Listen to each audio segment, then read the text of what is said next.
वालेकुम स्टूडेंट्स। आज का जो हमारा टॉपिक है वो है एटॉमिक ऑर्बिटल हाइब्रिडाइजेशन। वैसे तो ये टॉपिक आप फर्स्ट ईयर के चैप्टर नंबर 6 में पढ़ चुके हैं। इसमें वेरियस थ्योरीज थी, लेकिन इस चैप्टर में ऑर्गेनिक केमिस्ट्री के हवाले से इसको डिस्कस किया गया है कि ऑर्गेनिक कंपाउंड्स के अंदर किस तरह हाइब्रिडाइजेशन होती है। तो आपको वैसे तो इसका ओवरऑल कॉन्सेप्ट पता है, फर्स्ट ईयर क्लास में आपने बहुत डिटेल से पढ़ा भी हुआ है, लेकिन उसमें हमने इनऑर्गेनिक में भी स्टडी की थी।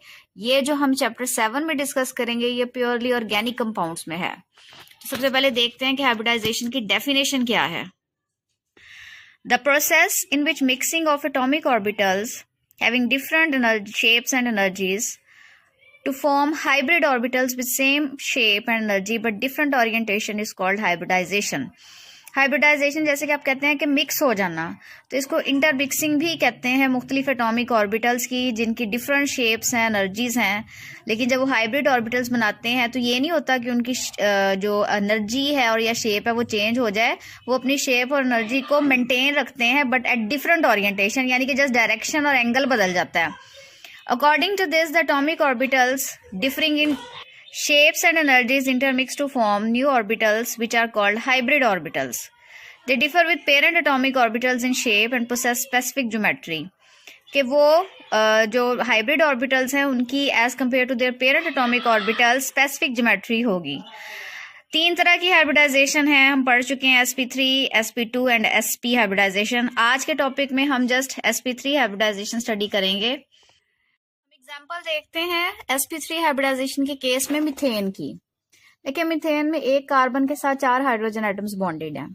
इसका sp3 हाइब्रिडाइजेशन के जरिए कैसे एक्सप्लेन करता है। हाइड्रोजन के अंदर एक इलेक्ट्रॉन है, उसकी इलेक्ट्रॉनिक कन्फिग्रेशन 1s1। कार्बन की जैसे हमने पहले डिस्कस की कि ग्राउंड स्टेट में 1s2, 2s2, 2p2।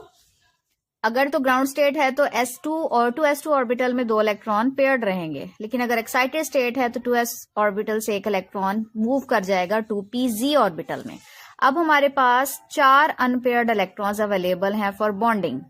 और अगर हम ऊपर देखें तो हाइड्रोजन की इलेक्ट्रॉनिक कन्फिग्रेशन 1s1 है, यानी कि हर हाइड्रोजन एक इलेक्ट्रॉन बॉन्डिंग में यूज करता है। तो अगर आप 4 हाइड्रोजन देखें तो चारों हाइड्रोजन के पास एक एक अनपेयर्ड इलेक्ट्रॉन अवेलेबल होगा, और ये जो चारों हाइड्रोजन है ये अपने एक एक अनपेयर्ड इलेक्ट्रॉन को बॉन्ड करवाएंगे कार्बन के 4 अवेलेबल sp3 हाइब्रिड ऑर्बिटल्स के साथ।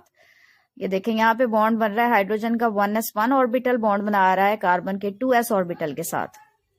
यहाँ पे हाइड्रोजन अगेन जो दूसरा हाइड्रोजन है उसका ऑर्बिटल बना रहा है bond 2px orbital of carbon के साथ।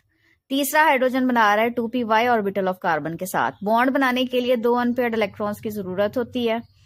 और ये जो चौथा हाइड्रोजन है ये बॉन्ड बना रहा है 2pz ऑर्बिटल के साथ, यानी कि कार्बन के चारों ऑर्बिटल्स इस्तेमाल हो रहे हैं बॉन्डिंग में। तो जब ये बॉन्डिंग होगी तो टेट्राहेड्रल ज्योमेट्री बनेगी, यानी कि carbon has been here bonded to 4 different hydrogen atoms. और ये चारों के चारों जो बॉन्ड्स हैं ये सिग्मा बॉन्ड्स हैं। सिग्मा बॉन्ड्स जब होते हैं तो always there is a single bond. It means के sp3 हाइब्रिडाइजेशन हमेशा सैचुरेटेड कंपाउंड्स में होगी। इसी तरह जो सेकंड एग्जांपल आपकी बुक में डिस्कस की गई है वो है इथेन की। इथेन का क्या फॉर्मूला है, CH3 बॉन्डेड टू CH3। अगर इसको ओपन करके लिखें तो एक कार्बन बॉन्डेड है 4 एटम्स के साथ। अगर आप इस कार्बन को देखें 1, 2, 3 एंड 4, सिर्फ ये आपने देखने हैं, यानी कि ये जो कार्बन है ये 4 तरफ बॉन्ड बनाए हुए है। इस कार्बन को देखें तो ये भी इसी तरह जो 7 वाली कार्बन है वो भी उसके चारों ऑर्बिटल इन्वॉल्व हो रहे हैं बॉन्डिंग में। तो ओवरऑल अगर आप देखें एग्जांपल्स में तो मिथेन और इथेन की एग्जांपल इन्होंने डिस्कस की है।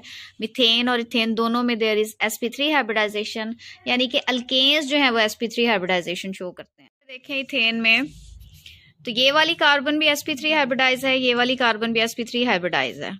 इस वाली कार्बन के भी चारों ऑर्बिटल बॉन्डिंग में इन्वॉल्व हो रहे हैं, 2s orbital, 2px orbital, 2py orbital और ये 2pz ऑर्बिटल है, ये जो इस कार्बन के साथ बॉन्डिंग में इस्तेमाल हो रहा है। यानी कि ओवरऑल ये जो कार्बन है इसके चारों ऑर्बिटल इस्तेमाल हो रहे हैं for bonding and they forms